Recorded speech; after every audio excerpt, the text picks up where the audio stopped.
Okay, let's look at the solutions to Tuesday's homework. So it was more word problems, and you're going to have one more round of practice with word problems before we move on from them. They are really important, and sometimes it's just going to take some time, and practice won't do it in one go. You'll have to, just leave it for a while and come back to it and practice it again in the future if that happens. So let's look at question 3. We're told that Paul has 30 coins in his piggy bank.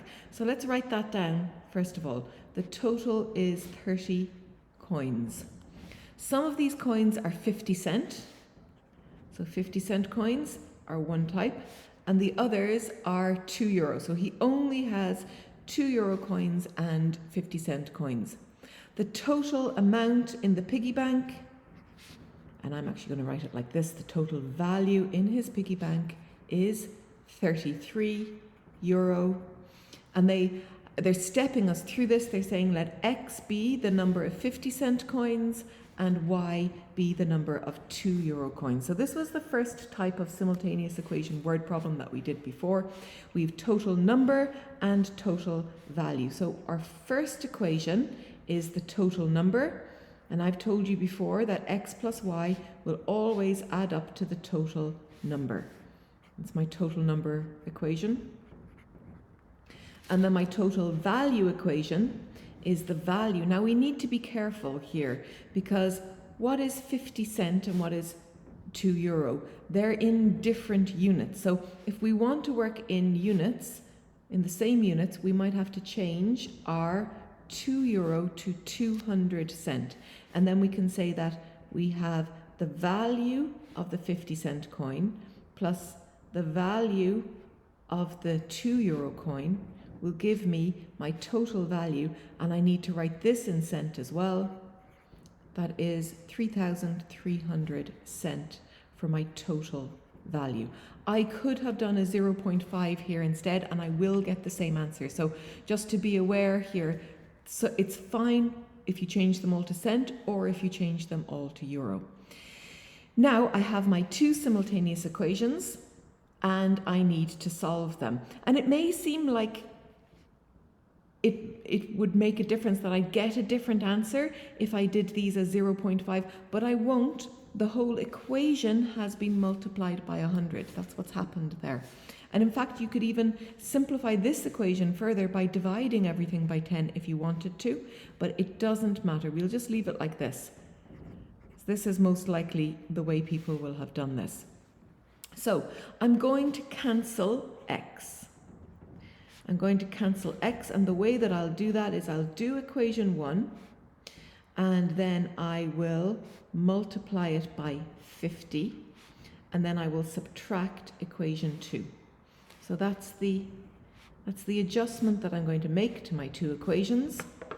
And what comes out there? Let me just get another pen. So when I multiply equation 1 by 50, I have to multiply the x, the y, and the 30 by 50. And I get 50x plus 50y equals 50 by 30 gives me 1500. And then I change the signs of my second equation, so everything changes to minus, including the 3300 on the other side. And it's okay if I end up with minuses in my answer here. 50 take 200 is negative 150y, and 1500 take 3300, I'm going to do it in my calculator just to be safe, though we should be able to do these in our heads, minus 1800. Minus 1800.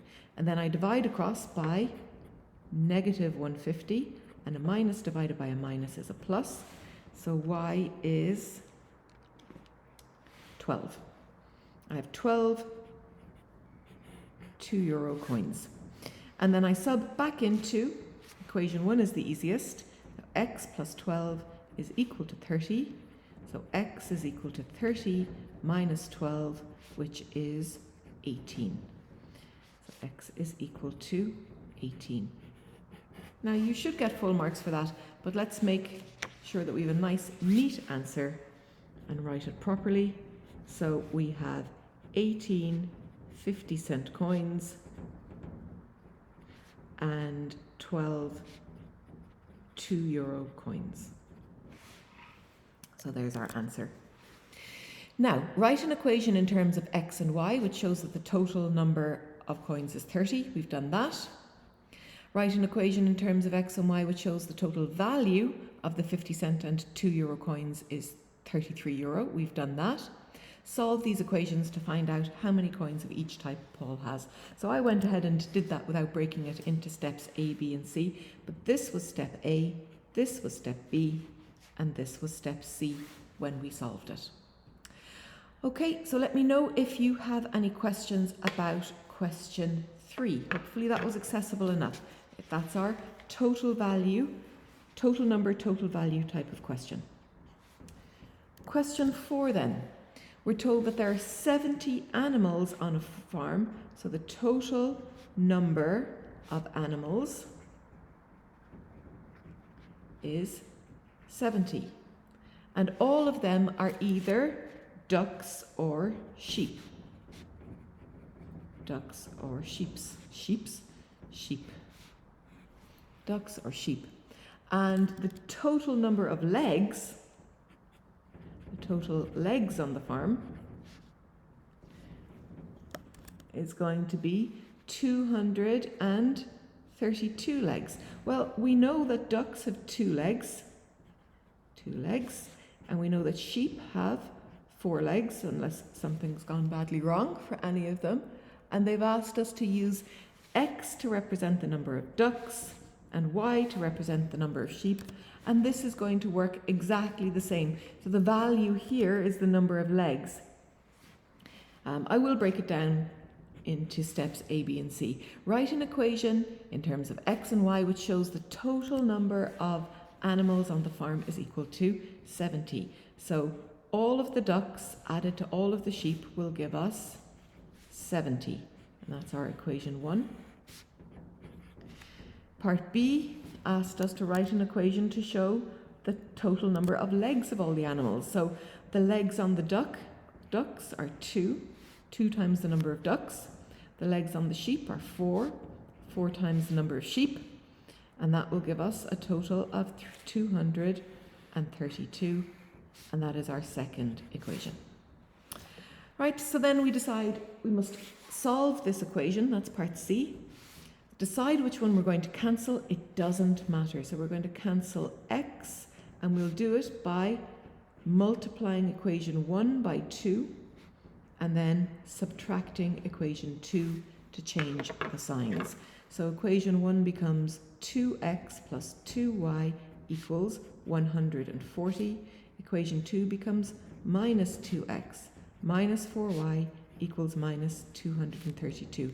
You'll notice the way that I do it, most of the time I'm ending up with a minus down here. If you chose to cancel y, you wouldn't end up with a minus. It doesn't matter. It's good practice to get used to whatever way our numbers come out here. So 140 take 232 gives me negative 92, and then I divide across by minus 2, and a minus divided by a minus is plus. Negative 92 divided by negative 2 is plus 46. So there are 46 sheep, and then we substitute back into equation 1. So x plus 46 is equal to 70. And x is 70 minus 46. So x is 24. Yeah, 24.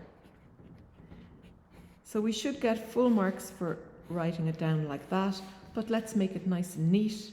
And the answer is that there are 24 ducks and 46 sheep, to show that we understand what the x and the y represent. So 2 very similar types of word problems with simultaneous equations there.